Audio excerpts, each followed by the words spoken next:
So remember when I used to talk about books? I'm going to do that again. Last semester I took a gothic horror class and I didn't actually think I would enjoy it. I just took it because it was at the right time, but it ended up being my favorite class and it was just an elective. I loved it. The teacher was amazing. I just love that she just allowed us to be really creative. That class really opened my eyes up to a whole new genre. So the first novel that we read was The Castle of Otranto by Horace Walpole, and this book is actually considered the first gothic horror novel. In 1764, when it was published, Walpole first said that he discovered it and he translated it from Italian and that it was written in the 15th century. But after it gained popularity, he came out and said that he wrote it and he thought of the story from a dream. And although I didn't really enjoy the novel that much, I found the novel really slow. It wasn't really as exciting as I thought it would be, but I did think it was really neat because if you really like the gothic genre, then I would suggest this one just because it is like the first of its kind. So all the classic gothic elements that are being introduced and the themes, which are played through in other genres, but it's just neat to see them play through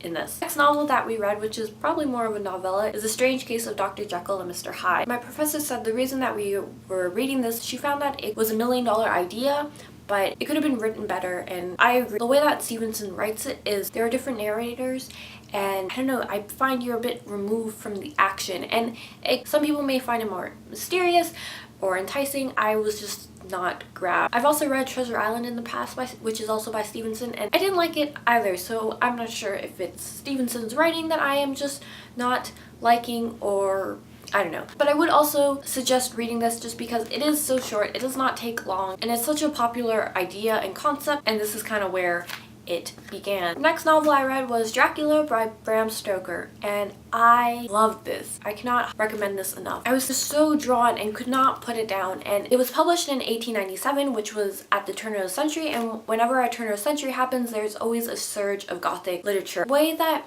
Stoker narrates, which is through letters, newspapers, clipping, journals, and through other characters. It jumps from different characters, and I think that's what makes it so great because you never hear Dracula's perspective, and it's only in the beginning that you actually get a character that is dealing with Dracula, and after that you're just hearing about him from other people, and it's like he's always lurking behind in the shadows. So brilliant and so well done, and I think we do lose some of the scariness that people reading it in 1897 would have thought, because there's a scene where they're doing a blood transfusion. At that time, it was not common at all. We lose that, but the way that Stoker balanced magic, mystical elements, and science was really interesting at that time, and it's just brilliant, and I highly recommend it. Next book that we read was The Picture of Dorian Gray by Oscar Wilde, and it's the only novel that Oscar Wilde has ever written, and it is much, much, much darker than the rest of his stuff,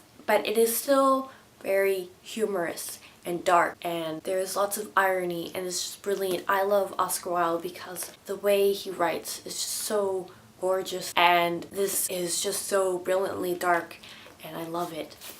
It follows a character, Dorian Gray, and he is this young, kind of naive, very innocent boy. He kind of slowly learns about the world and their character, Lord Henry's world, and Lord Henry is kind of twisted but never acts out any of his thoughts. Dorian is very enticed by this. It's so good, so brilliant, and I love Oscar Wilde, so you should really read this. It's quite dark, but it's so well written. Now, the next novel that we read was The Wasp Factory. It was the first novel that we read that was modern, and it was written in 1984. And I did not enjoy this just because it's too dark for me and too gross. It follows the character Frank. It's the first novel that we read where the narrator is also the villain. Banks really plays with the idea of the gothic villain and the imperial woman, and it is very interesting, but it's just too graphic and too detailed at time, a lot of time. So I don't suggest it if you are squeamish. Very interesting how Banks plays with the traditional gothic theme, but other than that, I will be reading it again. And the last novel that we read, which is actually a collection of short stories, is called Monstrous Affections by David Nickle. There are 14 short stories. Some are quite dark. I did not enjoy them. Some I really did enjoy. They're really